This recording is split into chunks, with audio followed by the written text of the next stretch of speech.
Attempt number 3. Ted here from BigGoofyRunner. Time for another weekly update of my Dopey Challenge 2019 training. So, over the past couple weeks, I've been doing shorter runs, speed runs, that kind of stuff. Mostly I haven't been feeling good, haven't been feeling the long distance running, that kind of stuff. So I have done the shorter runs, higher speed, just to essentially get them done, get the runs out of the way. Not a great mentality, but I was at least running and moving. Well, then this past week I figured I need to get the longer runs going again. I'm running at a time. I need to get the longer runs going again. But I also got to be careful about hurting my left ankle. My left ankle's caused me grief for quite some time. You've probably heard me talk about it on the either on the blog or on these videos before. So it's been causing me some grief. But it's been good, really good lately. So just want to take it easy with it. So how do you do that with long runs? And a lot more long runs than have been doing. So what did this past week is I'd do a long run one day. Next day I would skip a run. I'd just not run the next day. And then I'd run long again, skip a day, long run again. And that seems to have worked out not bad. My ankle feels good, my legs feel good, and I got some distance in. So that's good. So what did I do this week? I did a 10-mile last Sunday. That one probably should have been longer, but I was still coming off the few weeks of just not being in the game mentally. So I definitely didn't go as long as I should have that day. But still, it was 10 miles. That was solid. It was good. Monday, did not run. Tuesday, I did a solid, decently speedy 7 miles. So not long, but definitely in the medium range. So that was good. Did not run Wednesday. Thursday, planning on going long. Kids were going to swimming lessons, so my wife was taking them. And so I had an opportunity. Problem is I ate supper too late. And by the time I got on the treadmill, I hadn't enough time to digest, and yeah, my body wasn't having it. 3 miles was all I was able to get, and I was feeling nauseous, which wasn't good. But I ran. That's good. Friday I did not run, and then yesterday, Saturday, I ran 16 miles. Probably could have done more if I'd done some things differently, but I'll kind of get into that in a second. So basically that's been that was a pretty good week. This is Sunday the 9th when this is being recorded, and I might still run later tonight. But with the 16-miler yesterday and the skipping every other day thing, I'm not sure I need to tonight. Basically, that pattern is working. Not sure I need to mess that up yet. Anyway, so let's talk about that 16-miler. I did a little something different on it. I hydrated, but I did not fuel during that 16 miles. So basically did it on, I ran 16 miles on a couple pieces of toast. This is what that was. I just wanted to see how much fuel I had in the tank, in the body, and what I needed to supplement, or what I might need to supplement during a marathon and during the Dopey Challenge. So, kind of comes down to how much fuel. There are a lot of runners that are smaller than I am, in better shape than I am, that won't really need that much fuel on a run. I do. I'm 240 some pounds right now. When I set my half marathon PR, I was 221 pounds. 1 hour, 46 minutes, 0 seconds at 221 pounds. That takes fuel to do. And sometimes, especially with the marathons, my muscles and my body don't carry enough fuel to do that. I need to supplement. Now, I also have to hydrate like crazy compared to other runners. Like on a marathon, I will take a 2-liter hydration pack, generally 1 or 2 other bottles that are half-liter size, and I'll still supplement with water on the course. And that'll all be drained by the end of 26.2 miles. I go through a lot of liquid, And after that race is done, I'll still be down 2 to 5 pounds depending on how hot it is, just from the water loss. I go through a lot of liquid. My body goes through a lot of liquid.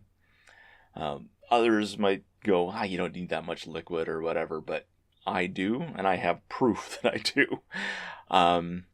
Back in, what year is it? 2016. 2016 Spruce Woods Ultramarathon. Did 50K that year. Started the 50K that year. When I run a marathon or any of the ultras, every 10 minutes I take a drink of either water or something. Either it's a sip or a quick glug of something, and then every 10 minutes. I keep doing that. It keeps me hydrated. During that Spruce Woods, I didn't drink really at all during that 50K. Now, the interesting thing was I had all the liquids and everything with me. I was set up. I had all that stuff knowing I needed this liquid. I carry more stuff through a race than most people do. I carry a lot of stuff. But I was talking with somebody before the race, and they didn't need much liquids, and I was kind of saying I did. Somehow my brain reset, and I forgot my training. About halfway through the race that year was the 50K. They changed the course. There was fire risks, and it was hot, and it was dry, and so it's run through a provincial park here in Manitoba, and basically the park services wouldn't let them do their normal race path just because of the risk of fire. So they shortened it to 2 20K loops and then a 5K out and back to get your full 50.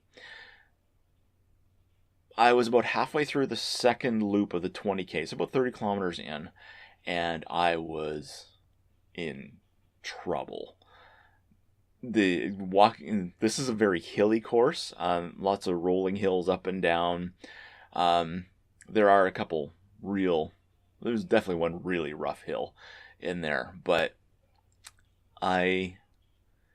whenever I was going up any of the hills, I would lose, I was feeling faint, my head would hurt, just not feeling good. I couldn't run, anything like that. I finished off that second 20K loop and went, this is too risky. I can't keep going. I don't know what's wrong, but I just can't keep running. I don't want to be out there on the course and just collapse. It was bad. My heart would race like mad. It was just insane. Never felt like that before. Sat and rested for a bit after I did, finished that off, and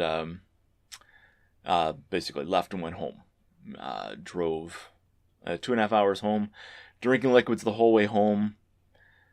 Drank liquids that evening, lots and lots. I woke up the next morning, weighed myself, and I was still down 9 pounds.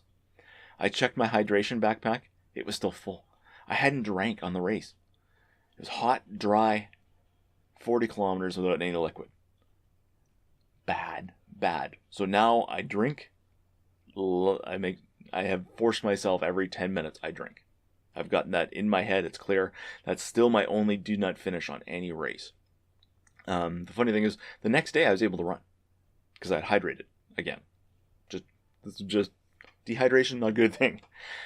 But so the long and short of that is I need liquid and I need calories. So efficiency says combine them. So get all your calories from your liquids if you can. When you're doing a marathon, that kind of stuff. It means less stuff you got to carry, things like that. So that means most people use Gatorade or Powerade. That stuff messes with my system. I end up spending so much time in the porta potties if I drink Gatorade or Powerade on a marathon. So that doesn't work. So I need something else that also gives me electrolytes. The only electrolyte drink I've managed to find that really works for me is 0 calories. So now I'm working against myself. I still need calories, and I've got a 0-calorie electrolyte drink that works for my system. So I've hit on something that does work. It's Coke. Flat Coke. Cold, flat Coke, if I can do it. So that's what I do on any marathon now. 2 liters of flat Coke in my hydration bag, 1 to 2 bottles of the 0-calorie electrolyte drink. Works great. Back in, was that 2015? Yeah, 2015 I did 50 miles in 12 hours. An ultra race, just over 50 miles in 12 hours. And what I did with that is I alternated a bottle of Coke, bottle of electrolyte drink. Coke, electrolyte drink. Worked beautifully. I didn't have a fueling issue until about 11 hours in, ate a couple cookies. I was good. So that works really well for me. I just got to do it. But I wanted to know for the Dopey challenge coming up, how much fuel actually do I need to bring in? Where's my body actually out at? All that kind of stuff. So I ran this 16 miler on yesterday on Saturday without any fuel. No external fuel sources, no supplements. Just what does my body have? And 16 miles is about it. So I was pleasantly surprised that it was that far. I was expecting to be less than that. So that was a pleasant surprise. It does mean I need to supplement, which is what I expected. But I'm better off than I thought. So means my normal plans with the 2-liter of Coke on my back, that kind of stuff, that's still what I need to do. That's good. That's good knowledge for me going into the Dopey challenge. So that's awesome. Now I've got that knowledge. Now I got to make sure I can get longer yet. 4 weeks on Tuesday. So 2 days from now, it's 4 weeks until my travel day for Dopey challenge. Not a lot of training time left. I want to hit an 18 or 20 miler just to prove myself I can. So that's the goal for this next week. More long runs, probably more skipping every other day. And into the weekend, I will do a run where I am supplementing with the Coke and the 0-calorie electrolyte drink just to get that balance and see how far I can get there. If I can get my 18 or 20 miles, my confidence is going to be through the roof. I'm not going to do great on Dopey challenge, but I'll definitely know I can finish. And that's what I'm shooting for right now. This is a stepping stone to get better. So try and get back to where I used to be. You know, it seems crazy right now to think that I have done 50 milers. I've done ultras. I've finished 4 ultras. 3 of them in the 50-mile range or greater. So I've got capability. I just need to get myself back there. So anyway, I'm going to end that one here. Thanks for watching. Like, subscribe, all that fun stuff, and I will see you in the next one.